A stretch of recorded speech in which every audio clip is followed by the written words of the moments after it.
Okay, lovely. Okay, bring it to the middle. So, how many of you all could identify or gained more from the experience in here or gained more from the experience out there? So, raise your hand if you think that you identify with the type of learner that we coached to in here. Raise your hand. Okay, so we have 1, 2, 3, 4, 5, 6.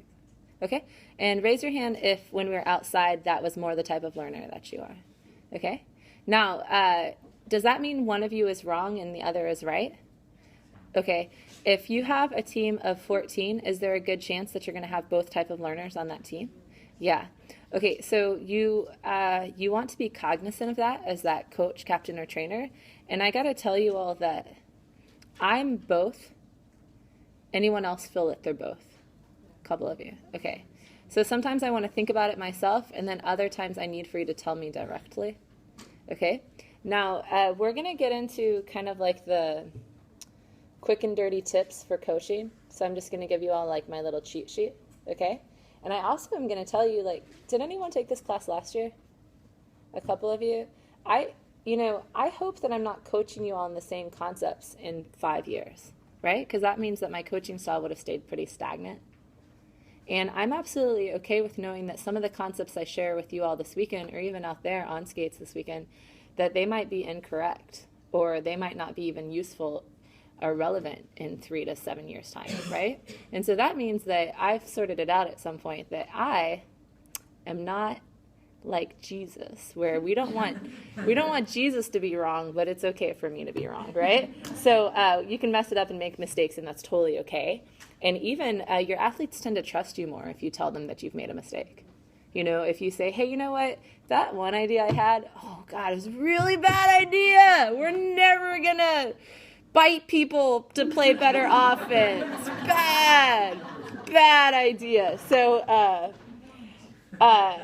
so here we go. I want to ask y'all a question. Am I the only one that's been talking in this class today? No. Okay, so I know that you all are limited capacity processors, and you're also not very good at multitasking, and you also have short attention spans. Now, I'm not taking a dig at you, I just understand how humans work, right? So in this class, it was important to me because I spoke so much that I'm not the only one speaking. So that's going to translate on the track to this. Anyone take my last class that I just coached, the on-skates class? So I was trying to really balance how much skating you did and how much talking I did, right? So as a coach, one of my methods is making sure that if I talk for 30, they go and skate for 60.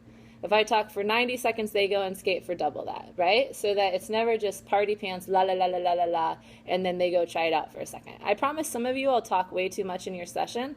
Now, that can be modified. Of course, when there's big things we have to talk about at first, you can't just explain like your team's next big strategy in like 10 seconds, right?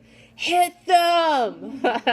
That's how we're going to win the championship. Now go try it, right? You have to be a little bit more detailed than that. But a lot of times you're going to find yourself after this session, you're going to say, oh my God, Smarty is right. I just talked for 5 minutes. So there's something about that. How many of y'all have asked a question in session and then suddenly 20 minutes later you're still talking about it? Anyone? Right? And you have to like scratch something off your list.